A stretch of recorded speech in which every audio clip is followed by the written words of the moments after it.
What's going on, everyone? Welcome back to the show. So today we're going to take a look and a listen to Representative Linda Sanchez. This is actually my old representative, and she's no longer my representative. I moved out of the area, her district that she represents. However, she's going to be talking about Social Security reform as well. She's going to talk about the Social Security 2100 Act.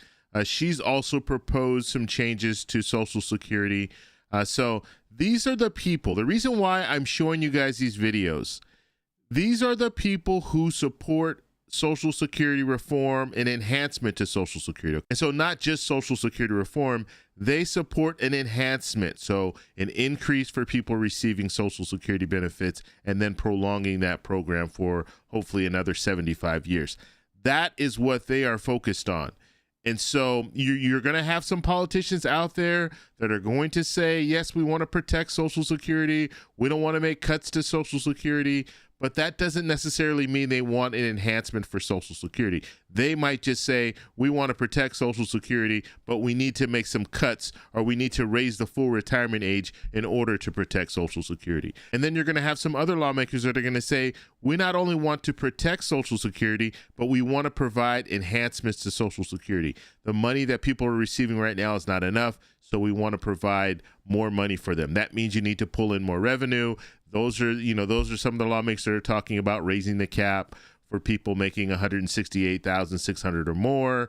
So that is what we're looking at right now when it comes to Social Security reform. You're going to have two sides. You're going to have three sides. You're going to have one side that's going to say, we need to do away with Social Security. We want to privatize Social Security, or we want to get rid of it entirely. Then you're going to have some lawmakers that are going to say, we want to protect Social Security, but we need to make cuts to do that. And then you're going to have the other side that's going to say, we want to enhance Social Security. So we want to prolong the program, we want to address the trust fund, and then we want enhancements for Social Security. So I'm going to show you guys Linda Sanchez. She's going to be talking a little bit about Social Security reform. But before we do, if you guys can do me a favor, please like the video, subscribe to the channel, hit that little bell notification, and then click all. By clicking all, you'll get notified anytime we post a video. We do daily videos here, so by clicking the bell notification and clicking all, you should be getting updated every day. And just a reminder, thank you for your support. I really appreciate it. And if you'd like to follow me on Twitter and Threads, you can at the TEC Show Live. Okay, just a reminder, we'll be doing some live streams, so I'm going to start rolling those out. Now, on my other channel, the travel channel, I'm going to start doing live streams on there first, and then on occasion, I'll be doing live streams on this channel as well, depending on what's going on. If there's something significant that I want to get out to you guys right away, then I'll do it by live stream. But on my travel channel, if you guys don't know, I have a travel channel. It's actually, I've changed the name of the travel channel, so it's now Travel Explore Click. And if you guys didn't know, Travel Explore Click, that's why we say the TEC Show, Travel Explore Click Show. So I've changed the name to that channel to Travel Explore Click, so you guys can go over there, subscribe to the channel. It's a travel channel, so it's travel-related content. So we'll be talking about whenever I go out and travel, I shoot videos, and I'll show you guys those videos, as well as I'll do live streams talking about just how to get to these destinations, how to afford to get to these destinations. So I'll be doing that as well on that channel. And generally what I'm doing is I'm doing using a lot of travel credit card points. That's how I travel. So even if I'm traveling business class, don't think I'm paying for that business class seat. I'm actually using points to do it. And I'll talk all about that on the other channel. But I just wanted to let you guys know, live streams are coming. I'm actually just waiting I have a light that's coming and I need to set it up. So it should be, by the end of this week, I should have the live streams going. Okay, so we're going to go ahead and take a look at Linda Sanchez, and then we'll talk about it on the other end. Here we go. Mr. Speaker, I want to thank Congressman John Larson for being the chief advocate for reforming our Social Security system. It's high time that Congress acted to preserve those benefits for people who have earned those benefits by paying into the system over their working lives. I want to touch on another issue that concerns me with respect to Social Security, and that's that we see an increasing number of people who rely on those benefits. Since 2010, the number of individuals who rely on Social Security has increased over 21%. Over that same period of time, Social Security's administrative funding for basic operations has fallen by 17%. after you account for inflation. Those shortages, that is, more people needing services but the budget being cut, have caused a significant delay across Social Security for our most vulnerable populations, including those who are awaiting disability benefits. And I have a constituent from my district who's been working with my casework team in my district office for more than a year and a half.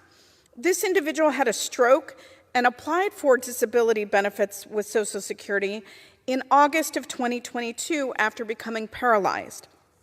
He was denied those benefits in June of 2023. He appealed that decision that same month and didn't receive a response from Social Security until November of 2023, stating that his application needed additional review. After 17 months without any form of income, his case was finally approved just this week. Americans should not have to wait this long to see these necessary earned benefits. Instead of working with Democrats to ensure that Social Security has better capability to serve constituents like that one, my Republican colleagues proposed devastating cuts to Social Security. Additional cuts to an agency that is already struggling with this significant backlog would be catastrophic for seniors and individuals with disabilities. And after they want to do these budget cuts, then my Republican colleagues want to turn around and blame the staff at Social Security Administration for not being able to handle the backlog. Unfortunately, the story that I told about my constituent is not unique. There are countless Americans who suffer from disabilities and are unable to get their benefits in a timely manner, and these Americans deserve better. I want to again thank my colleague, Mr. Larson, for leading the charge on reforming this system, on holding up our end of the bargain to people who have paid into the system over their entire working lives. Thank you, Mr. Larson, and I yield back. Okay, so that was Linda Sanchez. So she told that story there of a constituent that had to wait 17 months in order to get his claim answered. And so it's not just people who are retired that are receiving Social Security benefits. You have disability claims, and you're paying into this. That's part of the payroll contribution. You're paying into a system that will protect you, or at least help you, if you get injured while you're working, or if you get injured and you can no longer work. And so you pay into this system, and now you have to wait. In this situation, this person had to wait 17 months just to get the final result. And it's sad. It really is. Now, she's right in saying that right now you have lawmakers that do want to cut Social Security, or cut money going to the Social Security Administration. But on the same hand, these same lawmakers are admitting that there's a crisis when it comes to Social Security Administration.